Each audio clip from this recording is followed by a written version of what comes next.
Evelyn Wanjugu Kimathi. Hello. Hello.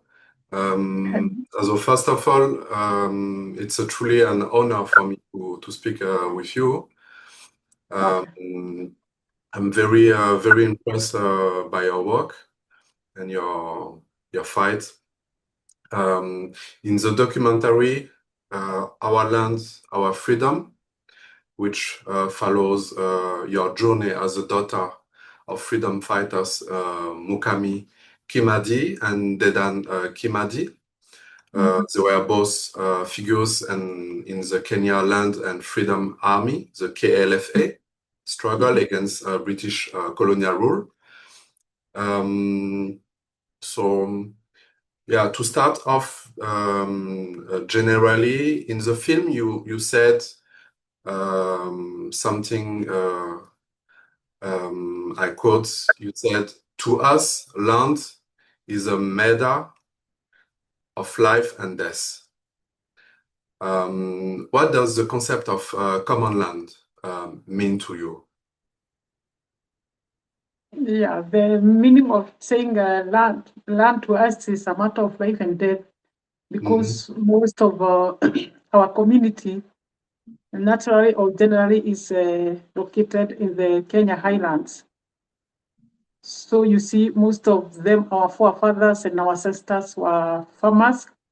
We got our livelihood from farming, be it cash crops, food crops, be it trees for the shade. And it's, to us, land or soil is everything. And that's why you could see the Land and Freedom Army, when they were captured or being shot to death, before they breathe their last, they could grab soil that is mixed with their flowing blood, and then they could swear, and they say, "I've died for my soil, I've died for my land, let my blood water the tree of freedom." So you can see how is it to us, our ancestors, our forefathers, and now this generation that is living. And that's why even if my father was hanged, executed, and his comrades, he was not executed alone. There are so many mass graves in Kenya of unknown heroes, people who even their names are not known. There are some families who then don't know how their fathers look like, because they left the young mother, maybe with one or two children who are very young. I don't know. This is a bit deep, because even now, the Mau Mau descendants, we are living in Kenya with no land, and if we try to settle, we try to settle them, or we try to ask the government where are the lands that our fathers fought for. We are put in jail, as you can see in the movie or in the documentary, being arrested for going to look for land. At least I buy to settle the children of the comrades. We are many. We are so many. Even as we speak, I've just received a call from that is what has led me to go online. A call from the Meru DCI, Director of Criminal Investigation, my office in Meru. They were asked, "Who told you to give you land? Which law are you using?" I had to send them our certificate of the society, to show that we are allowed to settle people. And I've sent them our constitution that allow us to give the community, or the less fortunate, the basic needs, like shelter. Whatever you have seen in that documentary, it's nothing, but you have not yet seen anything, because you see us smiling, but deep inside we are hurting, because we know no one wants us in this land. They thought Mau Mau will die. They gave Mau Mau 100 years to have been in extinction, but unto them, because they left children. We are here. We are going to continue with this fight It's not a simple fight. Having in mind, I'm just a woman. I'm dealing and facing people who don't believe in women. As you can see, my mother died asking for the grave of our father, because they thought when they buried or they executed my father, he'll be gone and gone forever. But oh, unto them, you can kill the messenger, but the message is still there. No one in this world who is supposed to oppress any other. Everyone, they have the right to fight for their land, and no one should leave their land for the others to fight. Just stay in your land, die in your land, wherever you are. Either you are in America, in Palestine, in Iran, whatever. Me, I don't support anyone leaving their land. Who are you leaving behind to fight for you? Stay in your land, die in your land. Even me, I'm going to die here in Kenya, fighting for the rights of the comrades of my father, Dedan Kimathi, because their children, there are so many, they didn't get enough education, because when the collaborators were collaborating with the brutal British regime, the freedom fighters' children did go to school. Some were even discriminated for just being connected to the movement. But God is great. We believe in the Most High God. He'll give us the strength to go through. And I would urge the people all over the world, please support this cause by giving us moral support, by praying for us. And it's not in Kenya. We know people are hurting all over the world. People are fighting for their land. If you are not fighting for land, you are fighting for justice. If you are not fighting for this thing, you are fighting for GBV. Others are, there are so many people. They are indigenous people who don't have water, they don't have electricity. The world is hurting, but me and you and Betty, when you're here, and Zippy and Meena and others, let's not keep quiet. Let's talk about it, and we stick together. When we are together, we are strong. Thank you very much, Willie. Thank you very much for this first input and your answer. It's deeply strong what you just said. In the film, we can see how both, and as you just also explained, how deeply personal and profoundly political is your fight. It links the legacy of the Kenya Land and Freedom Army struggle for justice in Kenya today. And I would like to begin, so I will set you some different questions. I would like to start actually, because you talk already about it. I would like to start about your mother. In the film, we see how the KLFA struggle, freedom fighters, was not fought only by men, but also supported, initiated, and sustained by women within their communities. And your mother, Mukami Kimathi, she played a crucial role in this fight. And she also played a crucial role in preserving the memory of that resistance. So could you tell us more about the role of women in the freedom fight movement in Kenya, and what your mother legacy means to you personally? Okay, the role of women in the fight was not only to cook for the fighters in the forest. They had a bigger role, like the spying for the movement. You know, they lived in disguise. Like my mother, she entered the forest in 1952, the end of 1952, because our father entered early 1952. And she left she stayed for 2 years in the forest.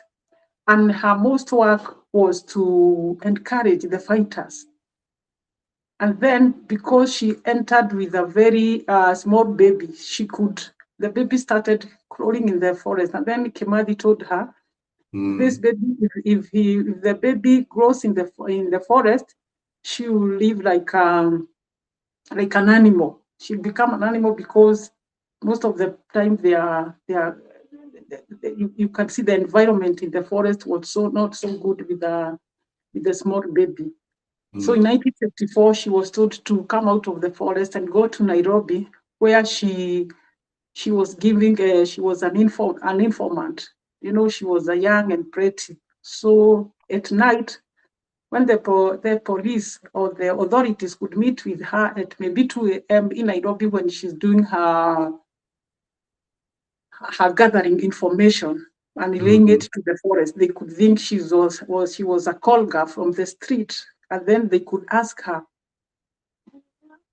"You call girl, what are you doing in the street at 2 a.m.?" And she could have them, "You thieves, what are you doing in the street at 2 a.m.?" And then they could just let her go. Then other women could be used to do the British soldiers. They could go to a party. The Mau Mau could choose the prettiest girl. They go into a party full of the British soldiers, and then when they are dancing, and the soldiers are drunk, the girls could go to where the armory is kept, and then they could steal the ammunition, or when the soldier is totally drunk, they could steal a gun, and then they could disappear into the darkness where the soldiers, the Mau Mau soldiers are waiting somewhere in the bush, and they lay there the guns and the ammunition. It was very delicate. It was a very dangerous mission, but they helped. The women roles was very tedious, tricky, and dangerous because they were just like some of them were like military, like my mother, and others were doing the military, like military intelligence. And no one could suspect them. They lived in this case. I was saying the other mothers, the older mothers, they were cooking food, giving the girls to take it to the forest edges where the sentries could send that food to the forest. Other mothers, they could just cook food, put them in their basket, pretend they are going to the shamba. They take a panga or a machete. They pretend they are going to the land to till, and then they could sneak themselves into the forest where the guards or the sentries were waiting for the food. I was saying they sustained the movement for 5 cool years because there came a time when the forest fighters were not allowed to come to the village. The British brutal colonial rule, they forced our mothers and our sisters, our brothers to dig trenches, and then they could put the spikes. So the fighters could not jump to the other side of the village, and it became at times the war became very hard to continue, and the mothers are the one who sustained our fighters. Then we have another team in the forest. Like there is a lady called Wamboige Shakori and others. They engaged in their combatant team of women who are trained in everything. And in our language, they are called kafatoni. Kafatoni is a small battalion of women. It's called small because they are ladies. My mother herself didn't engage in combatant, but she knew how to use the gun. But she told me she never killed anyone, but she knew everything. But her herself, she didn't engage in very active combatant because she was doing mostly advising the fighters, comforting them, inspiring them, telling them this fight we're going to win, and they would ask them, do you want an African government, or do you want a black government or a white government? And then some of them even didn't know what is the difference between the white and the black government. And it's called the African government, Serikali ya Mwafrika, the African government. So I think my mother and my father and some other, they were a bit, they knew. I don't know whether it's God who helped them to know someone came all the way from their land far away from Britain. They came using ship, airplanes, and then they came to occupy their land by force, and they made them slaves in their own land. So for my mother, I can share in the current defense or military actions, it is she gave a military intelligence, gathering information from the village, from the towns, and read it. If there is a ship coming from England through the Mombasa port, carrying about maybe 300 military from Britain. By the time they enter Kenyan port, already the people in Nairobi knew how many soldiers were in that ship, where they are going to pass every day. I don't know, because there were no phones. I don't know how they relate this information. But within a very short time, in the forest, they knew the data that was coming. And mostly they used the women. Thank you very much. I can see those ladies and women, they were like really fearless. And in the movie, you often speak about continuing your parents' struggle. You even say in the movie, I quote, "I was born in a freedom fighter's family." How did your mother help you to carry forward the struggle of your parents' generation? She made sure I get every information needed for me to give out the mantle. I didn't know until late. I didn't know she had turned me into a book. I was her book, because even when she became so old and so frail, and she was the media guys come for the interview, she could ask me, "Wanjugu, I told you this. Can you tell them?" Naturally and slowly by slowly, I was so much infiltrated with the struggle information in my head that I was not a normal person, because even when I went to school, I was so good in history. I could tell the history the way it is, the First World War, the Second World War, but I didn't know why. Very late is when I knew that my mother made me like her book.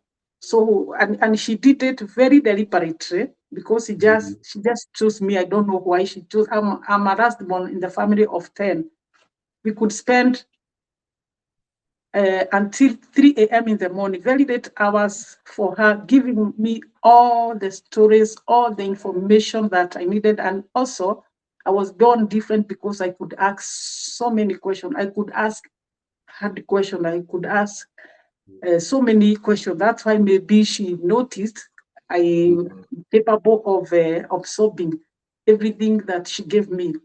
The worst side of me, or the weakest side of me, is that I was so calm, I was so quiet, I was not talkative. So she was afraid she might not become what I wanted her to become. And she could keep on asking me, "If Wanjugu, you become a bit,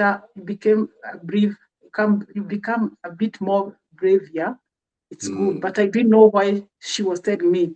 But slowly by slowly, it starts coming out. Like when I'm speaking for these comrades, the descendants, it came out so good that she was happy, and she kept telling me to move on, to move on. The reason why I became the bearer of the legacy, it's only the information she gave me, and I was so keen to know. And then there is something else she kept telling me, "Wanjugu, don't let the name of your father to be forgotten. I didn't know how. She didn't give me the blueprint of how, but I just found myself keeping the legacy of my father. And even as you can see, of which I didn't wear because of this. This is Dortmund Kimathi Foundation Green Legacy. I'm planting trees all over the country. Right now I've planted 10 million for our government and for my motherland, so that I keep a legacy of my father, because he used the forest. This is Kimathi, my father, in the forest. He used the trees. He used the trees and his community. They used trees and the forest to cover from the British colonial rule. What if there were no trees? These guys could be killed within the first month. They could be gone. So, on top of settling the descendants, I'm also supporting the climate change mitigation campaign for the government and the people of Kenya. Yeah, we must plant as many trees to salute the Mau Mau struggle who used we are saluting the trees for giving our parents the hiding place. Yeah. Yeah, thank you very much for your answer. So let's go to the next question about because you are talking about your Didan Kimathi Foundation that you create in 2017. Through this initiative, you help resettle 30 landless families in Rumuruti in Laikipia County. Could you tell us more about this project, actually, and its impact on the community today? The progress or the program is making very good progress from the time where you saw the last part of the film. You can see me visiting the land, our elderlies, the veterans who are still alive, the physical challenged who are still there. But I can tell you, if you go there right now, you'll be happy, because so many of them have built structures, even permanent structures. The structures you saw in the film, they are just iron sheet semi-structures to settle them, the ones who are very, very needy. We had to settle them first, and we are still buying more land, and the funds we are using to buy land, it's solely contributed by our members. Until now, we have not gotten any donation. We don't have any funders. We have not yet received anything from the government. It's only ourselves. We are organizing ourselves, and we contribute. Maybe maybe 10 people contribute. They agree, we settle like 5. Another 20 contribute. We first settle 10, because buying land, it's very tedious in Kenya. It's a dangerous move, having in mind that I'm the daughter of a freedom fighter. So anything touching that, it does not augur well with the authorities, because they think I'll tell our people, our members, to invade or occupy the lands that is owned by maybe the white people, because they are still here and they are coming in numbers. All the ones who came from Zimbabwe, they are here. The ones from South Africa, they are here. They are buying land. They are buying land at the super. I don't know what's happening in our country, but I'm not the president. I cannot support anything that deprive other people's rights. They have the right to buy land in Kenya, but as the government allow them to buy land, why don't the government just secure, even if it is 100,000 acres, it will be enough for all the descendants and the Mau Mau descendants who are addressed. Because me, I'm just doing, until now, I've only been able to settle about 4,000, and of which I'm not be able to give them big chunks of land, maybe 1 acre. Maybe 1 acre and a quarter for for building the house, or where they can, I borrowed the village system, and the village system was brought by the British. It's not everything about British that was bad. The village system was first used by the British, where people, you stay in a village where you stay like a family, and then there is a farm, maybe some 5 kilometers or 1 kilometer away, where you go to farm, and then in the evening you come in a village. I'm using the village system, and I've only been able to settle 4,000. I'm yet to settle 6,000 people. 6,000. Yeah, I'm yet to settle 6,000. I've only settled 4,000.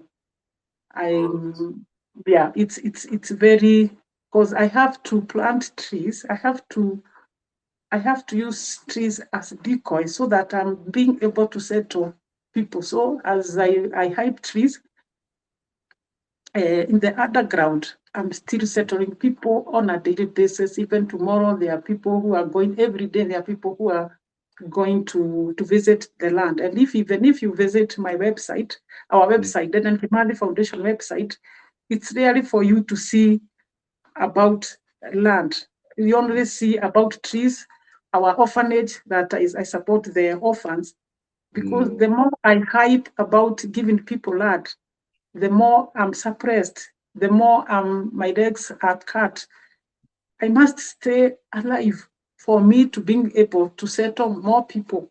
Because if I shout so much, maybe you guys there, you can shout, Zippy and Meena, they can shout, but for me, for now, I can't shout so much about land. Maybe once, and then I go underground, I hype trees. I think you understand what I mean. Yeah, I totally understand. Yeah, but we still need a lot of funds to settle these people, because most of them do not even have the money to build the house or where to stay. They don't have even seeds to plant. So you cannot bring so many people from other places to one place and do like you are dumping them. So you guys, you have to support us so that we do something so good that even where our forefathers went, not from Kenya, even from Ghana and wherever, they'll be happy with us. Yeah, this is the only legacy. This is the only legacy Kimathi for Kimathi and the other freedom fighters. Giving the comrades and the descendants land is the only legacy we have for Kimathi. We buy them seeds. The seeds are very much important. We do the piping. We give them sustainable, clean and sustainable water, electricity, and I think they live happily ever after. I see. Yeah. Thank you very much for this detailed explanation about your work and all the different activities you are fighting for, and different causes you are fighting for. To come back to historically with the KLFA, the Kenya Land and Freedom Army, there was this slogan. Sorry if I don't pronounce it correctly. Itaka na Uati. And we can see in the movie that so land and freedom remains really central in the movie.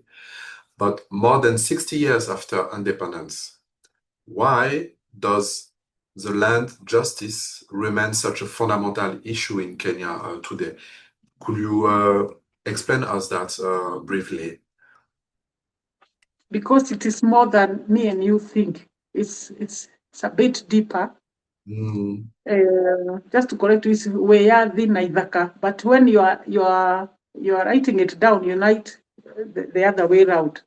Weyadhi Naithaka. But when you're writing, you write land and freedom. But in our languages, Weyadhi. Weyadhi is freedom and land.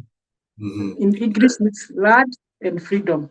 You're good. You're good. It is still a problem, and it will still remain a problem, because something bad happened in 1963 when the freedom fighters were told to lay down their weapons at Rorengo Stadium in Nyeri. they thought they were going to be jubilated, they were going to be given back their land. Like you see, my father's land is in Nyeri. It was confiscated in 1953, but even up to now, it is a government land. We have a tea factory called Gaduthi Tea Factory.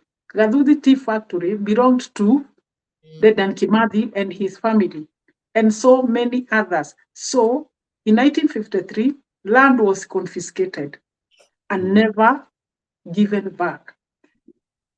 When 1963 came, the Mau Mau were not accommodated in the society. They remained a proscribed group until 2003, when the third president, Mwai Kibaki, was sworn in. He's the one who removed the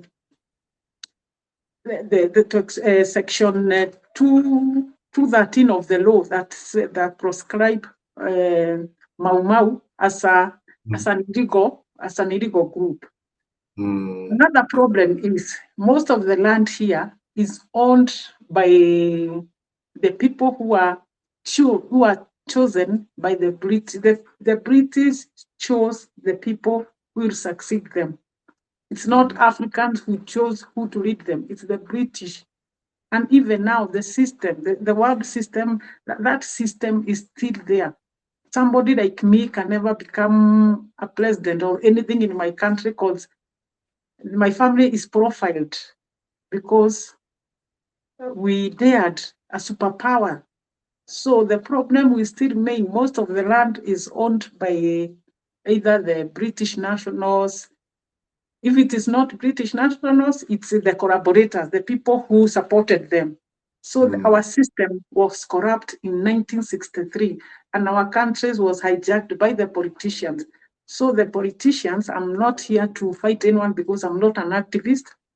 I don't belong to any political party, but I always say our country was hijacked by politicians who sing the song of our oppressors. Let me tell you, it will never happen until maybe you guys from outside put the pressure and they see it is getting maybe out of hand, so that the land in Kenya can be demarcated according to how it is supposed to be. The problem will be there. Yeah, even if after I'm gone, I'll try my best for the days I'll be in this earth, because before maybe I be taken out, or they Almighty take me to where I belonged. But this problem, because removing people from the land that they grabbed and they stole from where they are, maybe there'll be war, and we don't want war. We want peace. Yeah. It's deep than me and you think. I totally understand. Thank you very much. You were talking about power. This is something very interesting me, because you are challenging powerful political and economic interests indirectly. So I wanted to ask you, do you think that the harassment you face from the Kenyan government is also connected to the fact that you are a woman leading such a powerful movement for justice? If I were not a woman, I could have been killed. They cross their eye a little because they have ever told me, Wanjugu, if you are not a woman, we could have killed you.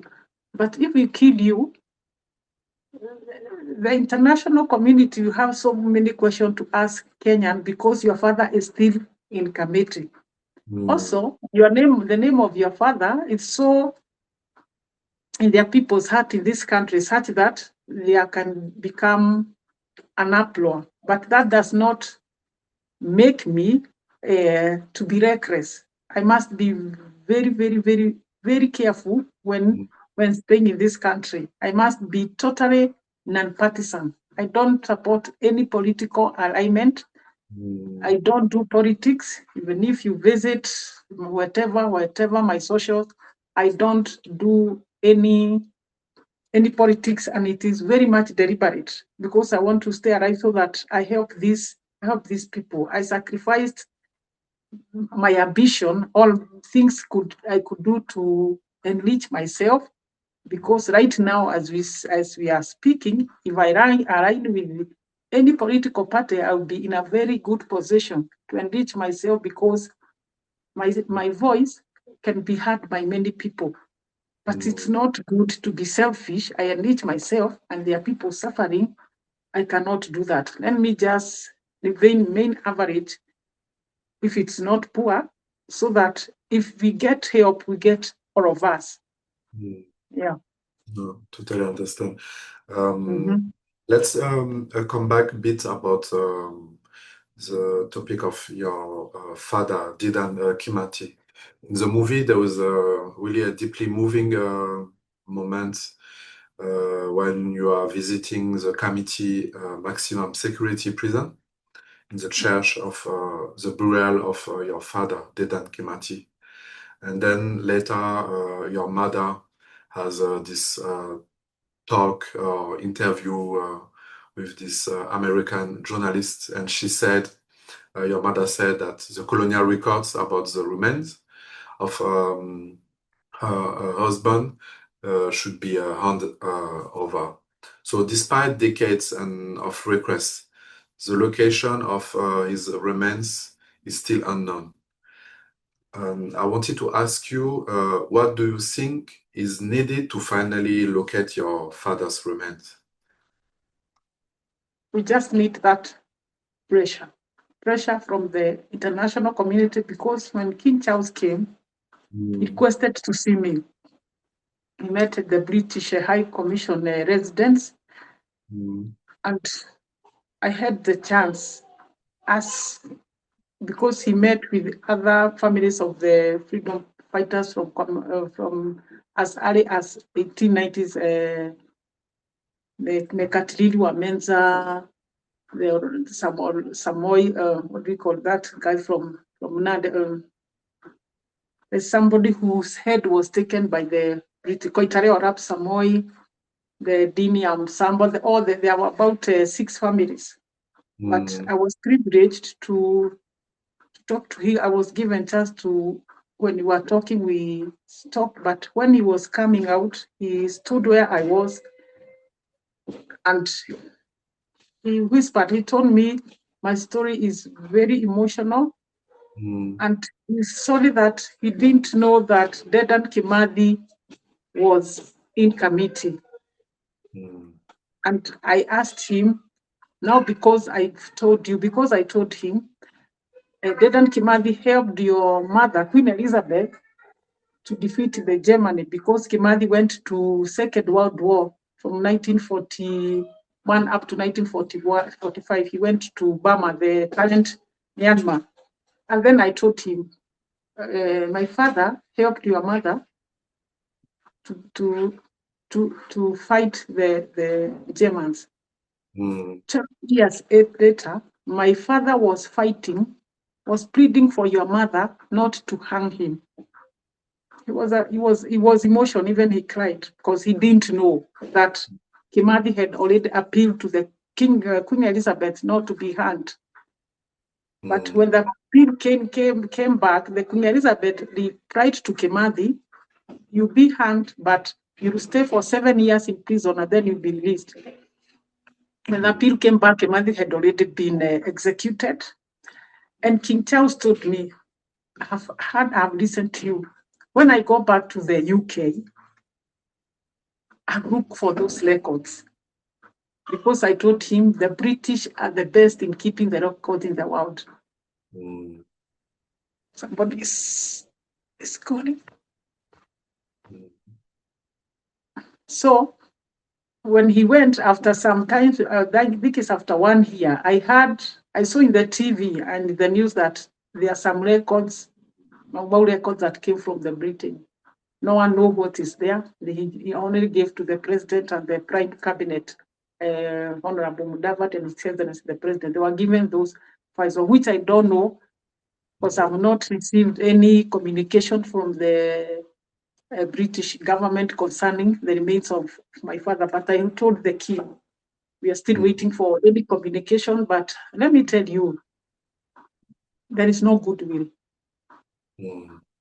from either government. Yeah. There's no goodwill. There's no goodwill in Kenya, and there is no goodwill in the Britain. They wish that we die, all of us, so that there is no one who is asking for the remains of our father. There's no goodwill. All right. Thank you very much, Miss Wanjugu Kimathi, for this interview. We have unfortunately to close this interview. We come to the end. I would love to continue share and discuss with you.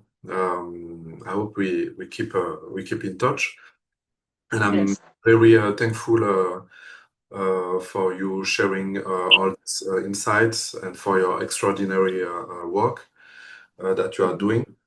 And yeah, your story reminds us that history is not only about the past, it's about the unfinished struggles that continue to shape our present. And as your fathers and mothers' generation fought for lands and freedom, your work shows also that the meaning of that promise is still being defined today. Thank you again for joining us, and thank you, the International Franc Festival, for creating this important space for dialogue. Thank you very much. Thank you so much, and God bless you.